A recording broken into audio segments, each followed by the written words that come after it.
ذوالحج کی ابتدائی 10 راتیں ہیں. اللہ تعالیٰ نے ان 10 دنوں میں اپنے ذکر کا خاص حکم دیا ہے. قرآن مجید میں آتا ہے وَيَذْكُرُ اسْمَ اللَّهِ فِي أَيَّامٍ مَّعْلُومَاتٍ، اور معلوم دنوں میں اللہ تعالیٰ کا نام یاد کریں، یعنی کثرت سے اللہ کا ذکر کریں. تو ان 10 دنوں میں کیے جانے والے اعمال اللہ تعالیٰ کو دیگر دنوں کی نسبت زیادہ محبوب ہیں. تو جو چیز اللہ تعالیٰ کو محبوب ہو وہ پھر ہمیں بھی محبوب ہونی چاہیے. تو اللہ سبحانہ وتعالیٰ کو کیا پسند ہے، کس چیز سے محبت ہے، کیا چیز اس کو اچھی لگتی ہے؟ ان دنوں میں کیے جانے والے نیک اعمال. یعنی آئندہ کے دنوں میں جو آپ اچھے عمل کریں گے وہ عمل اگرچہ آپ سال کے باقی دنوں میں بھی کرتے ہیں، لیکن ان دنوں میں کرنے سے وہ کام اللہ تعالیٰ کو زیادہ پیارا ہوتا ہے. تو والذین آمنوا اشد حبا للہ، ایمان والے اللہ سبحانہ وتعالیٰ سے شدید محبت رکھتے ہیں. جب اللہ سے محبت رکھتے ہیں تو پھر اس کی علامت اور نشانی کیا ہے، اس کی دلیل اور گواہی کیا ہے کہ واقعی ہم اللہ تعالیٰ سے محبت رکھتے ہیں. ہم ان کاموں سے بھی محبت رکھتے ہیں، ان دنوں سے بھی محبت رکھتے ہیں، ان جگہوں سے محبت رکھتے ہیں، ان راتوں سے محبت رکھتے ہیں جن سے اللہ سبحانہ وتعالیٰ محبت رکھتے ہیں. یعنی ہم ہر اس چیز سے محبت کرتے ہیں جس سے اللہ تعالیٰ محبت کرتا ہے. تو اللہ سبحانہ وتعالیٰ ان 10 دنوں میں کیے ہوئے نیک اعمال سے محبت رکھتا ہے. تو گویا کوئی بھی آپ اچھا کام کریں گے تو دل ہی دل میں خوش بھی ہو رہے ہوں گے کہ اللہ سبحانہ وتعالیٰ کو میرا یہ عمل پسند آ رہا ہوگا اور یہ کام میں خالصتاً اللہ سبحانہ وتعالیٰ کے لیے کر رہی ہوں. تو ارشاد ہے قسم ہے فجر کی اور 10 راتوں کی اور جفت کی اور طاق کی، یعنی ایون اور آڈ کی، اور رات کی جب وہ چلتی ہے، یعنی ہر رات آتی ہے. اور اسلامی کیلنڈر ویسے بھی رات سے شروع ہوتا ہے جب چاند نظر آ جاتا ہے. یقیناً اس میں عقل والے کے لیے بڑی قسم ہے، بہت کچھ سمجھنے کو ہے. تو اگر ہم عقل مند ہیں، سمجھدار ہیں، تو پھر لازمی طور پر ان آیات میں غور و فکر کریں گے، اور ان آیات میں جن 10 راتوں کا ذکر ہوا ہے ان راتوں میں نیک اعمال کریں گے. اور رات کا لفظ جب بولا جاتا ہے تو وہ صرف رات کے لیے نہیں ہوتا، اس سے مراد دن بھی ہوتا ہے. جیسے ہم جب دن بولتے ہیں تو اس سے مراد صرف دن نہیں ہوتا، کیا ہوتا ہے؟ رات بھی ہوتی، 24 آورز ہوتے ہیں.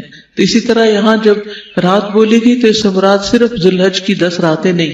راتوں کی افضلیت کے اعتبار سے تو رمضان کے آخری عشرے کی 10 راتیں زیادہ افضل ہیں، لیکن یہاں رات سے مراد رات بھی ہے اور دن بھی ہے. یعنی دن میں عمل کریں یا رات میں عمل کریں تو یہ عمل آپ کا اللہ تعالیٰ کو زیادہ پیارا ہوگا. صحیح الترغیب والترہیب کی حدیث ہے، رسول اللہ صلی اللہ علیہ وسلم نے فرمایا دنیا کے دنوں میں افضل ترین دن 10 دن یعنی عشرہ ذوالحجہ ہیں. دنیا کے دنوں میں یعنی پوری دنیا میں دنوں کی جو گنتی ہے اور تعداد ہے یا جو دنوں کی فضیلت ہے ان میں سب سے زیادہ ان 10 دنوں کی ہے. پہلی ذوالحج سے لے کر 10 ذوالحج تک، اور پھر آگے ایام تشریق جو ہے ان کی اپنی ایک فضیلت ہے. اور ان دنوں میں کیا گیا عمل سب سے افضل عمل ہے.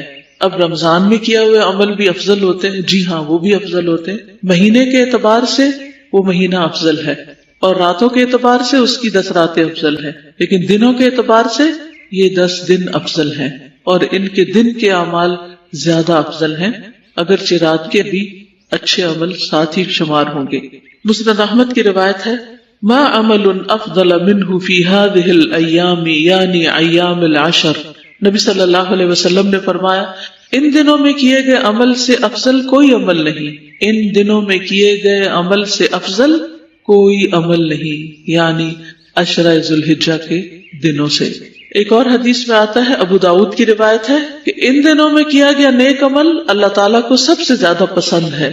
رسول اللہ صلی اللہ علیہ وسلم نے فرمایا اللہ تعالیٰ کو کوئی نیک عمل کسی دن میں اس قدر زیادہ پسندیدہ نہیں جتنا کہ ان دنوں میں پسندیدہ ہے. یعنی جو بھی اچھا کام آپ کریں گے، یعنی عشرہ ذوالحجہ. صحابہ نے کہا اے اللہ کے رسول کیا جہاد فی سبیل اللہ بھی نہیں؟ کیونکہ کرنے کے کاموں میں سب سے افضل کام اللہ کے راستے میں نکلنا ہے.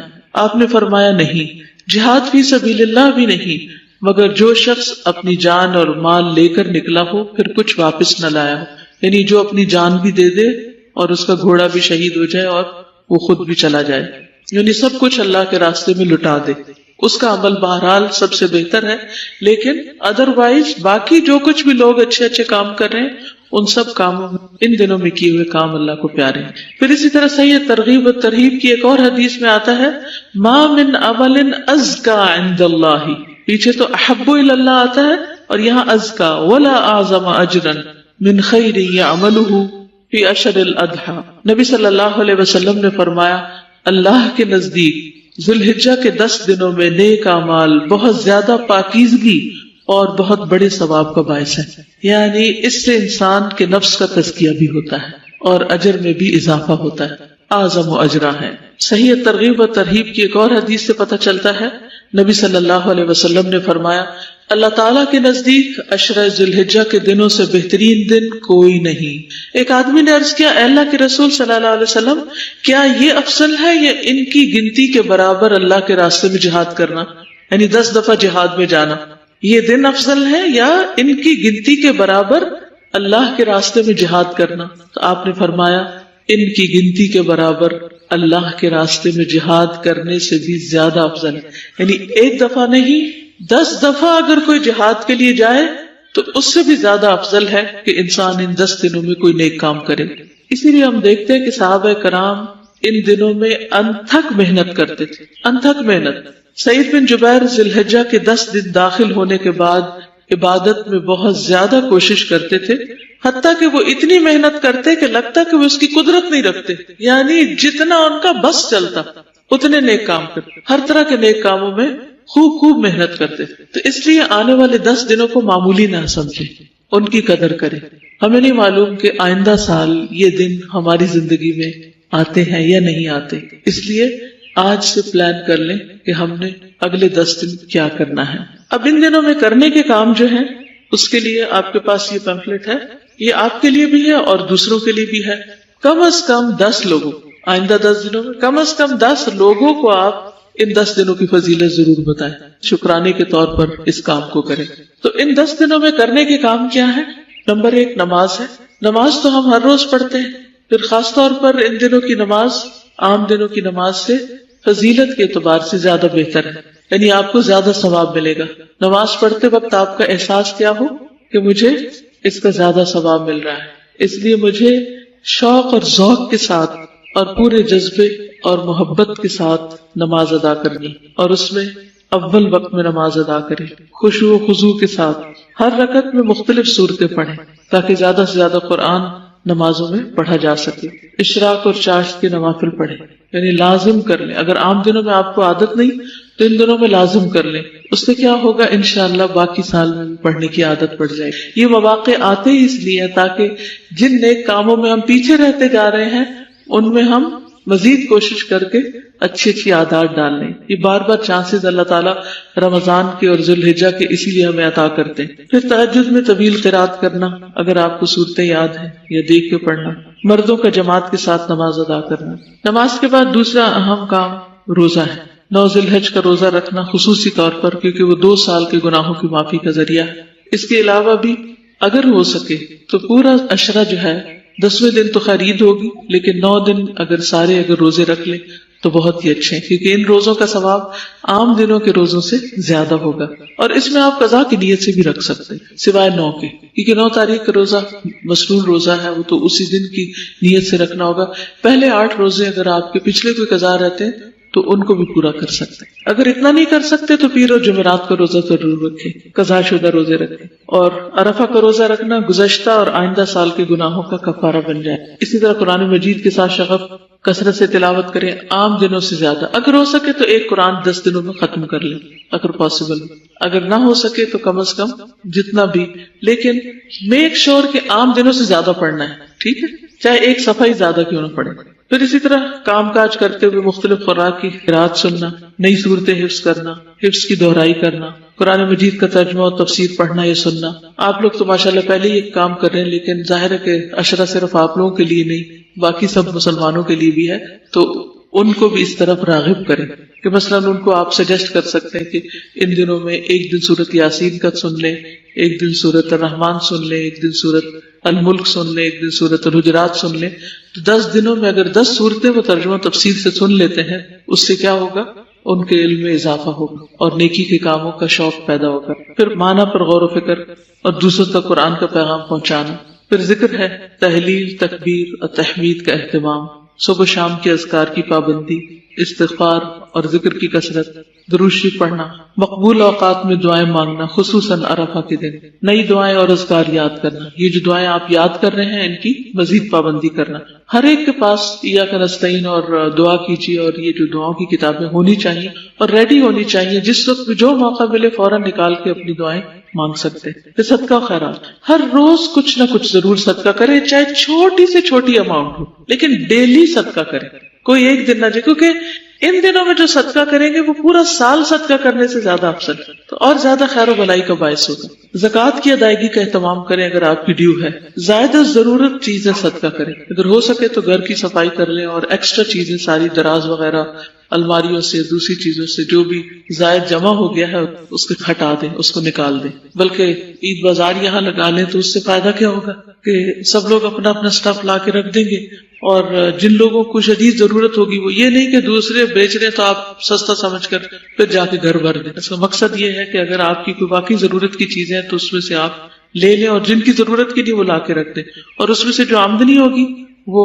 انشاءاللہ خیر اور بھلائی کے کاموں میں چلی جائے۔ کوئی پسندیدہ ترین چیز بھی اللہ کی راہ میں، یعنی ویسے تو آپ دیں ہی، لیکن کوئی ایک چیز جو آپ کو اچھی لگتی، والدین، بیوی، بچوں اور عزیز و اقارب پر خرچ کرنا، رشتہ داروں وغیرہ کے لیے عید کے تحفے، تحائف وغیرہ، جو بھی آپ اس میں سے کر سکتے۔ خدمت خلق میں رشتہ داروں کے ساتھ صلہ رحمی، ان کو فون وغیرہ کریں، خصوصاً عید سے پہلے، عام دنوں میں اگر نہیں تو عید سے پہلے یا عید کے دن، وہ بھی 10واں دن ہی شمار ہوگا۔ پڑوسیوں کی خبر گیری، ضرورت مندوں کی مدد، دین کی تعلیم و تبلیغ میں حصہ، اجتماعی بھلائی کے کاموں میں رضاکارانہ والنٹریلی خدمت انجام دینا، قربانی تک ناخن اور بال نہ کاٹنا، جس نے کاٹنے وہ آج کاٹ لیں، کیونکہ اگلے 10 دن میں ایک بال بھی نہیں اتار سکتے آپ، ٹھیک ہے، تو آج ہی اپنی صفائی کریں۔ پھر عید کے دن کی سنتوں پر عمل کرنا، عید کی نماز کا اہتمام کرنا، عزیز و اقارب سے ملاقات کرنا، اخلاص نیت سے قربانی کرنا، قربانی کا گوشت کھانا اور دوسروں کو کھلانا، قربانی کی سنتیں جو ہیں وہ دوسروں کے ساتھ شیئر کرنا، جیسے ایک پمفلٹ اگر آپ اس میں قربانی کے احکام وغیرہ پائے جاتے، اگر دوسروں کو تقسیم بھی کریں گے، جیسے گھر جاتے ہوئے اگر آپ بس پہ بیٹھے ہیں، پبلک ٹرانسپورٹ پہ جا رہے ہیں، کم از کم 40-50 لے جائیں، ہر ایک سواری کو ایک دے سکتے ہیں، کسی اسکول میں، کسی کالج میں، یونیورسٹی میں، کہیں نہ کہیں آپ اپنی طرف سے تقسیم کریں، اس سے یہ ہے کہ لوگوں میں قربانی کا شعور پیدا ہوگا، مسائل پر۔ پھر متفرقات میں نیکی کا کوئی موقع ضائع نہ کرنا، بے مقصد کاموں اور باتوں سے پرہیز کرنا، گناہوں سے بچنا، اچھی کتب کا مطالعہ، مفید کتب اور کیسٹس وغیرہ تقسیم کرنا، یہ کچھ کرنے کے کام ہیں جن کو آپ کر سکتے ہیں، لیکن وہ خاص کون سا کام ہے جس کا اللہ کے رسول صلی اللہ علیہ وسلم نے حکم دی، ہم وہ کریں گے انشاءاللہ۔ اب میں باقی لیکچر اس سے متعلق دوں گی۔ کرنے کے کاموں کی لسٹ تو بہت طویل ہے، ضروری نہیں کہ وہ آپ سارے ہی کر سکیں، لیکن انسان نیت ضرور کر لے۔ لیکن کرنے کے کاموں میں بھی سب سے بہترین کام وہ ہوتا ہے جس کا حکم اللہ کے رسول صلی اللہ علیہ وسلم، اس کام کے کرنے کا لطف بھی کچھ اور ہے، اس کام پر توجہ زیادہ ضروری ہے، کیونکہ اس میں ایک تو اس کام کا اجر ہوگا ہی ہوگا، ساتھ ہمیں دوہرا اجر کس چیز کا مل جائے؟ سنت کی پیروی کرنے کا۔ تو ان دنوں میں خصوصی طور پر جو کام سب سے زیادہ کرنے کا ہے وہ ہے اللہ کا ذکر۔ مسند احمد کی روایت میں ہے، عن النبی صلی اللہ علیہ وسلم قال ما من ایام اعظم عند اللہ ولا احب الیہ العمل فیہن من هذه الایام العشر فاکثروا فیہن من التہلیل والتکبیر والتحمید۔ نبی صلی اللہ علیہ وسلم نے فرمایا، کوئی دن اللہ کے ہاں ان 10 دنوں سے زیادہ عظمت والا نہیں، اور نہ ہی کسی دن کا عمل اللہ تعالیٰ کو ان 10 دنوں کے عمل سے زیادہ محبوب ہے۔ یعنی دنوں کی بھی عظمت ہے اور ان دنوں میں کیے جانے والے کاموں کی بھی عظمت ہے۔ بس تم ان 10 دنوں میں کثرت سے تحلیل، تکبیر اور تحمید کہو، لا الہ الا اللہ، اللہ اکبر، الحمدللہ۔ تو کس چیز کے کرنے کا حکم دیا؟ ذکر، اور ذکر میں سے بھی خاص طور پر کون سا ذکر؟ شابش، تحلیل، تکبیر، تحمید۔ تحلیل کا مطلب ہے لا الہ الا اللہ کہنا، تکبیر کا مطلب ہے اللہ اکبر کہنا، تحمید کا مطلب ہے الحمدللہ کہنا۔ تو ان دنوں میں ذکر اللہ تعالیٰ کو بہت محبوب ہے۔ ویسے بھی اللہ کا ذکر سب سے بہترین چیز ہے، وَلَذِكْرُ اللَّهِ أَكْبَرُ۔ اور اگر عظمت والے دنوں میں ہو تو ذکر کا اجر و ثواب کہیں زیادہ بڑھ جاتا ہے. تو تھوڑا سا ذکر کی اہمیت اور فائدوں پر بات کریں گے. سورۃ الاحزاب 41-42 میں اللہ تعالیٰ فرماتے ہیں یا ایھا الذین آمنوا اذکروا اللہ ذکرا کثیرا. کون حکم دے رہا ہے؟ اللہ سبحانہ وتعالی. اذکروا اللہ ذکرا کثیرا وسبحوہ بکرۃ واصیلا. اے لوگوں جو ایمان لائے ہو، اللہ کو یاد کرو، بہت یاد کرنا، اور اس کی تسبیح کرو پہلے پہر اور پچھلے پہر. نبی صلی اللہ علیہ وسلم نے فرمایا کیا میں تمہیں وہ عمل نہ بتاؤں جو تمہارے مالک یعنی اللہ سبحانہ وتعالی کے نزدیک اچھا اور پاکیزہ ہے، اور تمہارے درجات میں سب سے بلند، اور تمہارے لیے سونے اور چاندی کے خرچ کرنے سے بہتر. تمہارے لیے سونا اور چاندی خرچ کرنے سے بہتر. اب جس کے پاس سونا چاندی ہے وہ تو ان دنوں میں خرچ کرے گا انشاءاللہ اللہ کے راستے میں، لیکن جس کے پاس سونا چاندی نہیں پھر وہ کیا کرے؟ وہ بھی محروم نہیں. اس کو سونا چاندی والوں سے بھی زیادہ اجر مل سکتا ہے اگر وہ ذکر کا اہتمام کرے. اور تمہارے لیے اس سے بھی بہتر کہ تم دشمن سے ملو، تم ان کی گردنیں مارو اور وہ تمہاری گردنیں مارے. یعنی جہاد فی سبیل اللہ سے بھی بہتر، شہید ہونے سے بھی بہتر. صحابہ نے عرض کیا کیوں نہیں؟ آپ نے فرمایا اللہ کا ذکر، اللہ تعالی کا ذکر. لیکن ہمیں ذکر کا موقع کیوں نہیں ملتا؟ ذکر کی فرصت کیوں نہیں ملتی؟ آپ میں سے کوئی بتائے گا؟ ہم اور باتیں بہت زیادہ کرتے، تو جو شخص جتنی زیادہ غیر ضروری باتیں کرے گا اتنا زیادہ ذکر سے محروم ہوگا، خیر اور بھلائی سے محروم رہے گا. اس لیے اگر آپ واقعی چاہتے ہیں کہ اللہ کا ذکر کریں تو اپنا محاسبہ خود کریں. کوئی اور نہیں آپ کو روکے گا، کیونکہ دوسرے مروت کے مارے، شرم کے مارے آپ کو نہیں کہیں کہ کم بولو. تو آپ نے خود اپنے آپ کو کنٹرول کرنا ہے اور اس کو ذکر سے ریپلیس کرنا ہے. تو جو شخص ذاکر ہوتا ہے وہ غافل نہیں ہوتا. تو اللہ ہمیں ذاکرین میں سے بنائے، غافلین میں شامل نہ کرے. نبی صلی اللہ علیہ وسلم نے فرمایا بہترین عمل یہ ہے کہ جب تم دنیا سے رخصت ہو تو تمہاری زبان اللہ کے ذکر سے تر ہو. یہ کیسے ممکن ہے؟ یہ کیسے ہوتا ہے کہ دنیا سے جاتے ہوئے بھی اللہ کی باتیں ہو رہی ہیں، لوگوں کی نہیں، چیزوں کی نہیں، مال و دولت کی نہیں، بچوں کی؟ یہ کیسے ہوتا ہے؟ یہ کن خوش نصیبوں کو نصیب ہوتا ہے جو شعوری اور لاشعوری دونوں طور پر اللہ کے ذکر کی کثرت کرے. ذکر جن کی گھٹی میں پڑ جائے، جن کی عادت بن جائے، پھر وہ محروم نہیں ہوتی، کیونکہ وہ چپ رہ ہی نہیں سکتی. جس طرح لوگوں کو دنیا کی باتیں بہت اچھی لگتی ہیں اور وہ چپ نہیں رہ سکتے بولنے سے، اسی طرح کچھ لوگوں کو ذکر سے چپ نہیں آتی، وہ رہ ہی نہیں سکتے ذکر کے بغیر. ذکر ان کی تسبیح ہے، ذکر ان کی غذا ہے، ذکر ان کے لیے اطمینان قلب کا باعث ہے. نبی صلی اللہ علیہ وسلم نے فرمایا اللہ تعالیٰ فرماتا ہے میں اپنے بندے کے گمان کے ساتھ ہوں جو میرے متعلق رکھتا ہے، اور میں اس کے ساتھ ہوں جب وہ مجھے یاد کرتا ہے. اگر وہ مجھے اپنے دل میں یاد کرتا ہے تو میں بھی اس کو دل میں یاد کرتا ہوں، اگر مجھے جماعت میں یاد کرتا ہے تو میں اس سے بہتر جماعت میں اس کو یاد کرتا ہوں. اللہ تعالیٰ فرماتے ہیں میں اپنے بندے کے ساتھ ہوں اس وقت تک جب تک وہ مجھے یاد کرتا ہے اور میری یاد میں اپنے ہونٹ ہلاتا ہے. ایک ذکر ہوتا ہے صرف دل میں، اور ایک ہوتا ہے منہ سے بول کر، اور ایک ہوتا ہے چاہے اونچی آواز سے نہ بھی کرے، دون الجہر من القول، یعنی خفیہ خفیہ بھی کرے، تو اس میں بھی ہونٹ ہلنے چاہیے، یعنی پتا چلے کہ آپ ذکر کر رہے ہیں.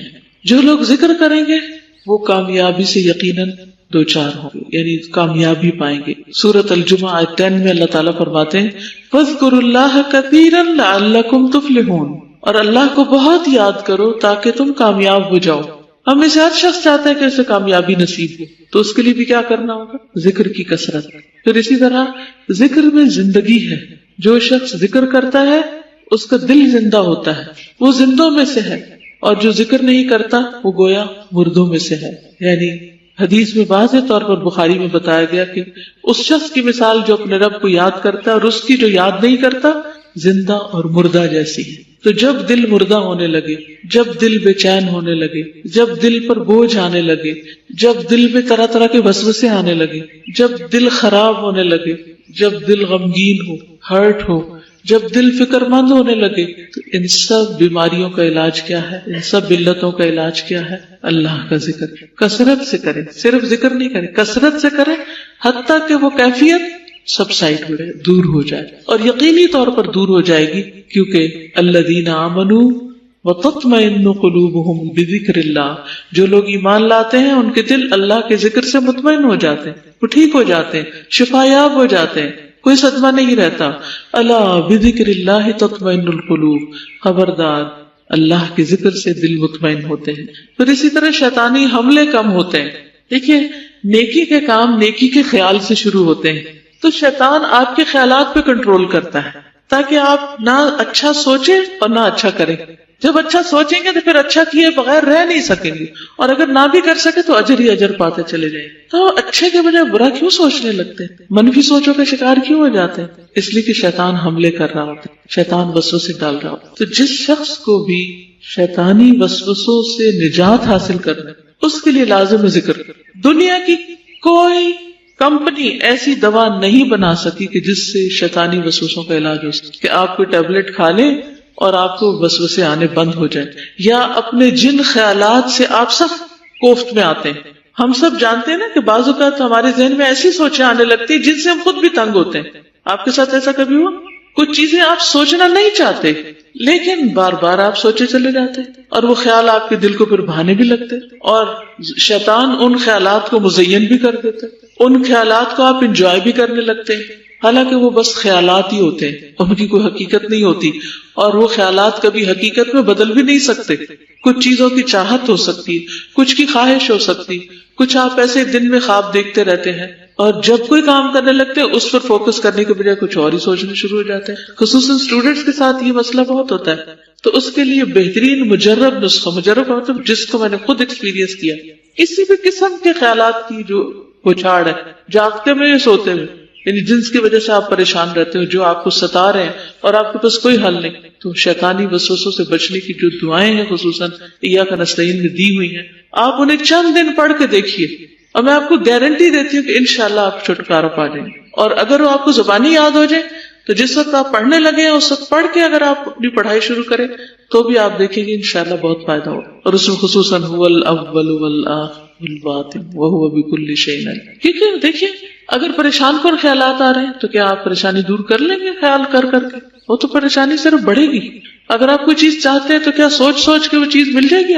آپ نماز میں پڑھے خشوع خضوع ہی نہیں حاصل ہو رہا اور آپ تنگ ہیں اپنے آپ سے کہ کیا مصیبت ہے. حتیٰ کہ نماز تک کے اندر اجازت دی گئی ہے کہ انسان کہ 3 دفعہ دعا پڑھ کے اعوذ باللہ السمیع العلیم من الشیطان الرجیم من ہمزہ ونفخہ ونفثہ اور چھٹکار دے، یعنی چھوڑ دے نماز اور یہ دعا پڑھ کے اپنے اوپر اپنے دل کے اوپر جھاڑے تو انشاءاللہ اس سے بھی فائدہ ہوگا. نماز کے اندر بھی نماز میں کنسنٹریشن کے لیے اجازت ہے اس کو پڑھنے کی، کیونکہ نبی صلی اللہ علیہ وسلم نے یہ سکھائی ہمیں. تو ہم سب سے زیادہ پریشان اور بے عمل اپنے خیالوں کی وجہ سے ہی ہوتے، اس لیے برے خیالات سے نجات پانے کے لیے بھی ضروری ہے کہ انسان اللہ کے ذکر کی کثرت اختیار کرے. یحییٰ علیہ السلام نے بیت المقدس میں بنی اسرائیل کو جمع کیا. جب مسجد بھر گئی تو ایک ٹیلے پر بیٹھ گئے، اللہ کی حمد و ثنا بیان کی اور فرمایا میں تمہیں کثرت کے ساتھ اللہ تعالیٰ کے ذکر کا حکم دیتا ہوں، کیونکہ اس کی مثال اس شخص کی سی ہے جس کا بہت تیزی سے دشمن پیچھا کر رہا، دشمن اس کے پیچھے آ رہا ہے اور وہ ایک مضبوط قلعے میں گھس کر پناہ گزین ہو جائے. اسی طرح بندہ بھی جب تک اللہ تعالیٰ کے ذکر میں مصروف رہتا ہے شیطان کے حملوں سے محفوظ ایک مضبوط قلعے میں ہوتا ہے. پھر اسی طرح کچھ اوقات بھی ہیں جن میں انسان اگر ذکر کرتا ہے تو اس ذکر کا اپنا فائدہ بھی ہوتا ہے لیکن اس کے فضائل بہت زیادہ ہے، اس کا اجر بہت زیادہ ہے، ملٹی پلائی ہو جاتا ہے اجر. رسول اللہ صلی اللہ علیہ وسلم نے فرمایا جو شخص فجر کی نماز جماعت کے ساتھ پڑھنے کے بعد بیٹھ کر اللہ کا ذکر کرتا ہے یہاں تک کہ سورج نکل آئے پھر 2 رکعتیں پڑھے اس کے لیے ایک حج اور عمرے کا ثواب. حضرت انس فرماتے ہیں پھر رسول اللہ صلی اللہ علیہ وسلم نے 3 مرتبہ فرمایا پورا پورا پورا، یعنی پورا پورا حج اور پورا پورا عمرہ. فجر کی نماز پڑھ کے مصلی پہ بیٹھ کے ذکر کرتے رہیں، تسبیحات کرتے رہیں، قرآن پڑھتے رہیں اور پھر وہیں جب سورج نکل آئے اس کے 15 منٹ بعد تک بھی ذکر کرتے رہیں، پھر 2 رکعت پڑھیں اور اٹھ جائیں اور گھر بیٹھ کر حج کر لیں اگر جانے کا موقع نہیں مل رہا. اسی طرح اگر آپ چاہتے ہیں آپ کی دعائیں قبول ہوں تو اس کا بھی نسخہ یہی ہے کہ کثرت سے ذکر کرنے والوں میں شامل ہو جائیں. نبی صلی اللہ علیہ وسلم نے فرمایا 3 بندوں کی دعا رد نہیں کی جاتی، اللہ تعالیٰ سنتے ہیں. ان میں نمبر 1 اللہ کا کثرت سے ذکر کرنے والا، نمبر 2 مظلوم اور نمبر 3 عادل حکمران. ایسے لوگ نہ صرف یہ کہ دنیا میں بلکہ آخرت میں بھی بہت سبقت لے جائیں گے، السابقون السابقون میں شامل ہو جائیں گے. نبی صلی اللہ علیہ وسلم نے فرمایا سبق المفردون قالوا وما المفردون یا رسول اللہ قال الذاکرون اللہ کثیرا والذاکرات. صحیح مسلم کی روایت ہے، نبی صلی اللہ علیہ وسلم نے فرمایا مفردون سبقت لے گئے. صحابہ نے پوچھا اے اللہ کے رسول مفردون کون ہے؟ آپ نے فرمایا اللہ کا بہت ذکر کرنے والے مرد اور عورت. یعنی ہمارا دل چاہتا ہے نا کہ قیامت کے دن جب اٹھے تو بس جلدی جلدی سارے ہمارے مرحلے طے پائیں اور ہم سب سے پہلے جنت میں داخل ہو جائیں. تو اس کا نسخہ بھی یہی ہے. تو ان 10 دنوں میں آپ شعوری طور پر محنت اور کوشش کے ساتھ ذکر کرتے رہے تو انشاءاللہ بعد میں بھی عادت ہو جائے گی، شاید ساری زندگی کے لیے عادت ہو جائے گی. اللہ سبحانہ وتعالیٰ ہمیں ان میں شامل کر لے. اللہ ہمیں اس کی توفیق عطا فرمائے. تو نبی صلی اللہ علیہ وسلم نے فرمایا فَأَكْثِرُوا فِيهِنَّ مِنَ التَّهْلِيلِ وَالتَّكْبِيرِ وَالتَّحْمِيدِ. عام طور پر لوگ پیروں فقیروں کے پاس جاتے ہیں وظیفے پوچھنے کے لیے کہ ہم اس وقت میں اس دن میں اس کام کے لیے کیا پڑھیں. سب کی باتیں اپنی ہیں، لیکن اللہ کے رسول صلی اللہ علیہ وسلم کی بات وہ ہے جو اللہ تعالیٰ نے ان کو سکھائی ہے. وَمَا يَنطِقُ عَنِ الْهَوَىٰ إِنْ هُوَ إِلَّا وَحْيٌ يُوحَىٰ. تو یہ وحی الہی کا صاف پانی ہے جو ہم پیتے ہیں. نبی صلی اللہ علیہ وسلم کے ذریعے یہ علم حاصل کرتے ہیں، اس لیے باقی تمام طرح کے اذکار پر اس ذکر کو فضیلت دینی آپ. ٹھیک ہے. رسول اللہ صلی اللہ علیہ وسلم نے فرمایا بے شک تم لوگ اللہ کی عظمت کا جو ذکر کرتے ہو، یعنی تسبیح تحلیل تحمید کے الفاظ کہتے ہو، وہ عرش کے ارد گرد چکر لگاتے ہیں. ان کی ایسی بھنبھناہٹ ہوتی ہے جیسے شہد کی مکھیوں کی بھنبھناہٹ. یعنی یہ کلمات بولتے ہیں عرش کے ارد گرد، ایک طرح سے طواف کر رہے ہوتے ہیں. وہ اپنے کہنے والے کا ذکر اللہ تعالیٰ کے پاس کرتے ہیں، یعنی اس بندے کی آواز میں وہ ہوتا ہے وہاں پر ذکر. کیا تم نہیں چاہتے کہ وہاں تمہارا ذکر ہوتا رہے، یعنی عرش والے کے پاس تمہارا ذکر ہوتا ہے. فاذکرونی اذکرکم، تو مجھے یاد کر میں تمہیں کروں. کتنے ہم حریص ہوتے ہیں لوگ ہمیں یاد رکھیں، بھولیں نہیں. اس شخص کی خوش قسمتی کے کیا کہنے جسے اللہ سبحانہ وتعالیٰ یاد رکھے. لوگوں سے ہم کہتے ہیں ہمیں دعاؤں میں یاد رکھنا، حج میں دعاؤں میں یاد رکھنا، تہجد کی دعاؤں میں یاد رکھنا، ایسا یاد رکھنا ویسا یاد رکھنا، مرنے کے بعد بھولنا نہیں. بچوں کو کہتے رہتے ہیں ہمارے لیے دعائیں کرتے رہنا، جب ہم مر جائیں تو ہمیں بھولنا نہیں. لیکن جو شخص اپنی زندگی میں خود ذکر کی کثرت کرتا ہے، اس کے لیے اگر کوئی اور نہ بھی کرے تو بھی انشاءاللہ اسی عمل پر خاتمہ ہوگا. یعنی مرتے وقت ہم اور کیا کر سکتے ہیں؟ بتائیے کیا کام کر سکتے ہیں مرنے کے بعد؟ کچھ بھی تو نہیں کر سکتے. اللہ کا ذکر کر سکتے ہیں. اور اگر زبان بھی نہیں چلتی، کیونکہ آپ کو پتا ہے کہ بعض سٹروکس ایسے ہوتے ہیں یا بعض اٹیک ایسے ہوتے ہیں کہ جن میں زبان چلتی ہی نہیں، زبان کچھ نہیں بول سکتی. بعض مریض ایسے ہوتے ہیں کہ فوتگی سے پہلے ان کی زبان بند ہو جاتی، لیکن اس وقت بھی کان اللہ کا ذکر سن سکتے ہیں. مگر افسوس کی بات یہ کہ لوگ بیماروں کے پاس، لوگ مرنے والوں کے پاس کھڑے ہو کر وہ دنیا کی باتیں کرتے ہیں، اس نے کیا کھایا کیا پیا، کون آیا کون نہیں آیا، وہ فلاں تو آیا ہی نہیں، اس کو تو پتہ ہی نہیں، اس کو یہ بتا دو، اس کو وہ کر دو. جو دنیا کی باتیں. اتنا افسوس ہوتا ہے. مجھے کئی دفعہ ایسے مریضوں کو وزٹ کرنے کا اتفاق ہوا ہے کہ جو اپنے آخری دموں پر ہوتے ہیں، لیکن لوگ نہیں رحم کرتے ان کے قریب بھی اپنی باتیں کرنے سے. اب آپ سوچئے کہ مرنے والا مر رہا ہے، اس کو فرشتے نظر آ رہے ہیں، اس کی جان آہستہ آہستہ پاؤں سے نکل رہی، پنڈلیوں سے جا رہی ہے، گھٹنوں سے جا رہی ہے، نچلے دھڑ سے نکل گئی، پھر اوپر سے آگے ہنسلی تک پہنچ گئی. وہ چند لمحوں کا مہمان ہے. اللہ کے واسطے اس کے پاس اللہ کا ذکر کرے، یا اس کے پاس قرآن پڑھے یا تسبیح پڑھے گا. خود نہیں توفیق آپ کو، نہیں کچھ آتا تو کوئی تلاوت لگا ہی دے. آخری چیز وہ اللہ کا ذکر کرتا ہوا دنیا سے جائے، نہ کہ دنیا کی باتیں سنتا ہوا. اسی طرح ہسپتال میں جو مریض پڑے ہوتے ہیں ان بیچاروں کا بھی یہی حال ہوتا ہے. ان کے آس پاس اٹینڈنٹس کی بھرمار ہوتی ہے، یعنی اپنے جو رشتے دار ہوتے ہیں. عام طور پر ہمارے گاؤں دیہات میں کیا حال ہوتا ہے کہ جب کوئی بیمار ہو سارا پنڈ چل پڑتا ہے اس کی خبر لینے کے لیے، اور وہ جا کے اس کے سر پہ سوار ہو جاتے ہیں، اور پھر وہ جو ادھر ادھر کی باتیں کرنا، کپڑوں اور کھانوں اور ریسیپی، دنیا بھر کی معلومات ڈسکس کرنا شروع ہو جائے، اور کوئی اس کے پاس اللہ کا ذکر نہیں کرتا. اللہ ہمیں ایسی بے بسی سے بچائے اور ایسی کمپنی سے بچائے اور ایسے لوگوں سے دور رکھے ہمیں کہ جو کسی وقت کو بھی باتوں سے اسپیئر نہیں کرتے. نماز پڑھی جا رہی ہے ان کی باتیں ختم نہیں، قرآن پڑھا جا رہا ہے ان کی باتیں ختم نہیں، بیمار کو بستر پہ پڑا ان کی باتیں ختم نہیں ہوتی، کوئی مر رہا ہے ان کی باتیں ختم نہیں. اس قدر ناسمجھی اور بے عقلی معلوم نہیں کب ہوش آئے گی. اللہ ایسے لوگوں سے بچا کے رکھے. اور ایسے صالحین کی دوستی اور صحبت ہمیں نصیب کرے کہ جو واقعی حقیقی معنوں میں اللہ کا ذکر کرنے والے ہوں، تاکہ مرتے وقت بھی وہی لوگ پاس ہو کہ جو اللہ کو یاد کر رہے ہوں، اور اگر بولنے کی سکت نہ بھی رہے تو کم از کم کان سن کر دل میں اللہ کو یاد کرتے ہوئے دنیا سے رک سکتے۔ تو رسول اللہ صلی اللہ علیہ وسلم نے فرمایا اللہ کے نزدیک سب سے زیادہ محبوب 4 کلمات ہیں، سبحان اللہ والحمد للہ ولا الہ الا اللہ واللہ اکبر، اور تمہیں اس میں سے کسی بھی کلمے سے شروع کرنا نقصان نہ دے گا، یعنی چاہے الحمدللہ پہلے کہہ دو، چاہے سبحان اللہ پہلے کہہ دو، چاہے لا الہ الا اللہ پہلے کہہ دو، چاہے اللہ اکبر پہلے کہہ دو، ترتیب کوئی بھی ہو سکتی، لیکن اصل فائدہ اس تسبیح کا۔ رسول اللہ صلی اللہ علیہ وسلم نے فرمایا سبحان اللہ والحمد للہ ولا الہ الا اللہ واللہ اکبر کہنا میرے نزدیک ہر اس چیز سے زیادہ محبوب ہے جس پر سورج طلوع ہوتا ہے۔ کس کس چیز پہ سورج نکلتا ہے؟ باغات ہوں، پہاڑ ہوں، سمندر کی وسعتیں ہوں، ریت کے ذرات ہوں، انسانوں کی خلقت مخلوق ہو، جانور ہو، بھیڑے ہو، بکریاں، سونے چاندی کے انبار ہوں، کچھ بھی جس چیز پہ سورج طلوع ہوتا ہے ان سب سے زیادہ قیمتی، ان سب سے زیادہ محبوب اللہ کے نزدیک یہ کلمات ہیں۔ یعنی اللہ تعالیٰ کو ہمارے سونے چاندی سے کوئی غرض نہیں کہ ہم کتنے مالک ہیں، کیا اون کرتے ہیں اور کتنی پراپرٹی ہے ہمارے پاس۔ اگر کسی کے پاس ہر ایریا میں بھی اور ہر شہر میں بھی ایک پلاٹ ہے نا، اس سے زیادہ قیمتی دولت اس کے پاس ذکر کی دولت ہے جو وہ اپنے لیے کرے، اور خصوصاً یہ ذکر سبحان اللہ والحمد للہ ولا الہ الا اللہ واللہ اکبر۔ پھر اسی طرح رسول اللہ صلی اللہ علیہ وسلم نے فرمایا میرے نزدیک طلوع آفتاب کے وقت تک بیٹھ کر اللہ کا ذکر کرنا، یعنی سورج نکلنے تک بیٹھے رہنا اور ذکر کرتے رہنا، اللہ اکبر، الحمدللہ، سبحان اللہ اور لا الہ الا اللہ کہنا، یعنی اس وقت جو میں نے بتایا نا کہ آپ چاشت کی نماز پڑھے، اشراق کی نماز پڑھے جو سورج طلوع ہونے کے بعد پڑھی جاتی ہے، تو اس وقت کو کیسے گزارے، وہ 15 منٹ کیسے گزارنے سورج نکلنے کے بعد کے، اس میں یہی ذکر کثرت سے کرے۔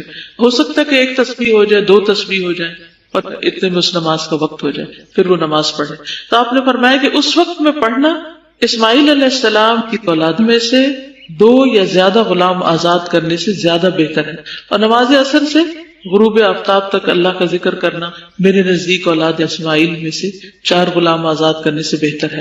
آپ دیکھیں ہم زندگی کا کوئی دن ہی یاد کر لیں جس میں ہم عصر کے بعد سے مغرب تک اٹھے ہی نہ اور ہم نے ذکر کیا، کوئی دن یاد کریں سوائے اعتکاف کے، اگر کسی کو نصیب ہوا ہے، اور لوگ اعتکاف میں بھی سیریس نہیں ہوتے، اس میں بھی ان کی توجہ اپنے سے زیادہ دوسروں پر ہوتی ہے اور ادھر ادھر گھوم پھر کے وقت پاس کرنے کی کوشش کرتے ہیں کہ اندر آ گئے، بیٹھ گئے، بس اب اعتکاف تو شمار ہو ہی رہا ہے، باقی اپنا دل بہلاؤ کسی بھی طرح۔ تو یہ سوچ مومن کی نہیں ہو سکتی، وہ اس وقت کو بھی بڑا قیمتی سمجھتا ہے۔ اگر پاسبل ہو ان دنوں میں سے کسی دن میں تو عصر کی نماز پڑھ کر بیٹھ جائیں اور مغرب تک 1 دن بریک لے لیں، 1 دن چھٹی لے لیں کاموں سے، وہ کام پہلے کر کے رکھ لیں، اور انہیں کہیں مجھے آج کے دن ذرا اندر بیٹھ کے کام کرنا ہے، مجھے کوئی ڈسٹرب نہ، گھورنے میں بیٹھ جائیں جا کے، اور کیا کریں، یہ تسبیحات کرتے ہیں۔ اصل میں ہم اکیلے بیٹھنے سے گھبراتے ہیں کیونکہ ہم اس قدر باتوں کے شوقین ہیں، اس قدر کمپنی کی شوقین ہے کہ ہمیں اکیلے بیٹھنے سے وحشت ہوتی، پھر اکیلے بیٹھ جائیں تو پھر ہمارا ٹیلی فون ہمارے سر پہ سوار ہوتا ہے، ہم کچھ نہ کچھ پڑھتے لکھتے رہتے ہیں یا میسج کرتے رہتے ہیں یا پڑھتے رہتے ہیں، خوش ہوتے رہتے ہیں۔ دل بہلانے کا کام ہے نا، اس میں دل لگتا ہے، جس چیز میں دل لگتا ہے وہ گھنٹوں بھی ہمارے ہاتھوں میں ہوتا ہے، کوئی مشکل نہیں، لیکن تسبیح کرنے لگے، انگلیوں پہ گرنے لگے تو کہتے ہیں کتنا ہو گیا، ابھی کتنا ٹائم باقی ہے، اچھا اتنا ہو گیا، یعنی دل پر کتنا بوجھل ہے یہ سب کچھ۔ ہم اپنے دلوں کا جائزہ تو لیں، ہمیں 100 کام یاد آ جائیں گے، اچھا وہ میں نے فلاں کو یہ میسج دینا تھا، فلاں کام کرنا تھا، یہ بھی تو میں نے وعدہ کیا تھا، اور اس طرح اس وقت کو گزار دیں۔ تو کوشش کریں ان 10 دنوں میں سے کم از کم 1 دن عصر کی نماز کے بعد سے لے کے مغرب تک اللہ کا ذکر کریں۔ رسول اللہ صلی اللہ علیہ وسلم نے ایک اور مرتبہ فرمایا واہ واہ بخ بخ، اور اپنے ہاتھ سے 5 کا اشارہ کیا، یعنی ایسے 5 انگلیاں اٹھائیں، فرمایا یہ میزان میں کتنی بھاری ہوں گی، سبحان اللہ والحمد للہ ولا الہ الا اللہ واللہ اکبر۔ اور 5ویں چیز، کسی کا فوت ہونے والا نیک بیٹا جس کا باپ ثواب کی امید رکھ کر صبر کرے، یعنی 4 یہ اذکار اور 5واں نیک بچے کی وفات پر صبر کر۔ اب آپ دیکھیے وہ کتنا بڑا صدمہ ہو سکتا ہے نا، بیٹا بھی اور وہ جوان بھی اور وہ نیک بھی اور فرما بردار بھی، اس کا کھو جانا کتنے بڑے دکھ کا باعث ہو سکتا ہے، اور اس پر صبر کتنے بڑے اجر کا باعث ہے۔ اس کے برابر ہے یہ کام، سبحان اللہ والحمد للہ وَلَا إِلَهَ إِلَّا اللَّهُ وَاللَّهُ أَكْبَرُ پڑھ، اتنا بڑا اجر ہے اس کا. میں اتنی تاکید اور تقریر کیوں کر رہی ہوں پتہ ہے آپ کو؟ کیونکہ ہم پڑھتے بہت کچھ عمل نہیں کرتے.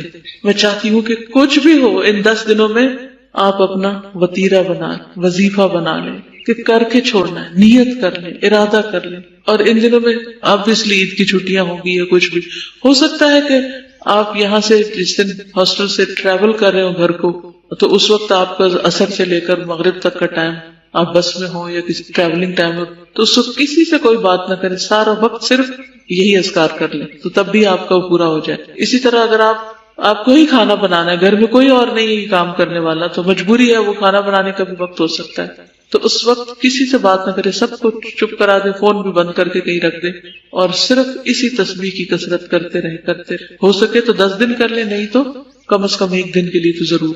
ابو ہریرہ رضی اللہ عنہ کہتے ہیں کہ رسول اللہ صلی اللہ علیہ وسلم نے فرمایا اپنا بچاؤ حاصل کر لو. صحابہ نے کہا اللہ کے رسول کیا دشمن آ گیا ہے؟ آپ نے فرمایا نہیں، کہ بغیر وضو کے درود نہ پڑھا جائے، سر پہ دوپٹے کے بغیر درود نہ پڑھا جائے، راستے میں کہیں درود نہ پڑھے، ایسا کچھ نہیں ہے. دعا ہو، ذکر ہو، درود ہو، وضو کے ساتھ، وضو کے بغیر، راستے میں، سوتے جاگتے اٹھتے بیٹھتے ہر جگہ پڑھ سکتے ہیں. صرف یہ ہے کہ نماز جو ہے وہ وضو کے بغیر نہیں ہوتی، وہ پوری طرح سطر ڈھانکے بغیر نہیں ہوتی. آپ لمبی سے لمبی نماز پڑھ رہے ہیں لیکن آپ نے ایسا دوپٹہ اوڑا ہوا ہے کہ آپ کے بال جھلک رہے ہیں تو آپ کی نماز نہیں ہوگی، آپ کی محنت ضائع ہو جائے گی. لیکن درود شریف کے وقت اگر آپ کام کر رہے ہیں، مثلا کھانا پکا رہے ہیں اور آپ نے دوپٹہ اتار کے ایک طرف رکھا ہوا ہے کہ بار بار وہ بیچ میں اٹک رہا ہے، تو کوئی حرج نہیں، سر ننگا بھی ہے تو درود شریف پڑھ سکتے ہیں. تو درود شریف پڑھتے رہنے سے انسان کے سارے مسائل حل ہو جاتے ہیں. خاص طور پر اگر آپ کے دل پر بوجھ ہے، غم ہے، پریشانی ہے، تو درود ان چیزوں کو دور کرنے والا ہے، ان کا ازالہ کرنے والا ہے. یہ دنیا اور آخرت کی خیر کو جمع کرنے والا ہے، کیونکہ اللہ تعالیٰ جس کو غم اور فکر میں کافی ہو جائے تو ایسا شخص دنیا اور آخرت دونوں کی پریشانیوں سے نکل جائے گا. کیونکہ نبی صلی اللہ علیہ وسلم نے درود کی فضیلت کیا بتائی کہ پھر اللہ تعالیٰ اس کو دنیا اور آخرت کے ہم و غم کے لیے کافی ہو جائے گا، یعنی پھر سارے معاملات آپ کے اللہ کے سپرد ہو جائیں گے. یعنی اذن یکفیک اللہ ما اہمک، تمہاری دینی، دنیاوی، اخروی معاملات، ہر چیز میں جو پریشانیاں ہیں انشاءاللہ وہ دور ہو جائیں گی. اس کی وجہ کیا ہے؟ اس کی وجہ یہ ہے کہ انسان اللہ سبحانہ وتعالیٰ کی طرف متوجہ ہوتا ہے اور ایک محسن کے احسانات کو یاد کرتا ہے. یعنی جیسے شکر نعمتوں کو بڑھاتا ہے نا، لَإِن شَكَرْتُمْ لَأَزِيدَنَّكُمْ، اگر تم نے شکر ادا کیا تو میں تمہیں کیا کروں گا؟ اور نعمتیں دوں گا. درود شریف کیا ہے؟ اگر آپ غور کریں تو درود کیا ہے؟ درود دراصل نبی صلی اللہ علیہ وسلم کے ہم پر جو احسانات ہیں کہ آپ نے ہمیں ایمان سے روشناس کیا، قرآن سے روشناس کیا، حکمت سے روشناس کیا اور ہماری خاطر دعائیں کی، بے شمار احسانات ہیں نا آپ صلی اللہ علیہ وسلم.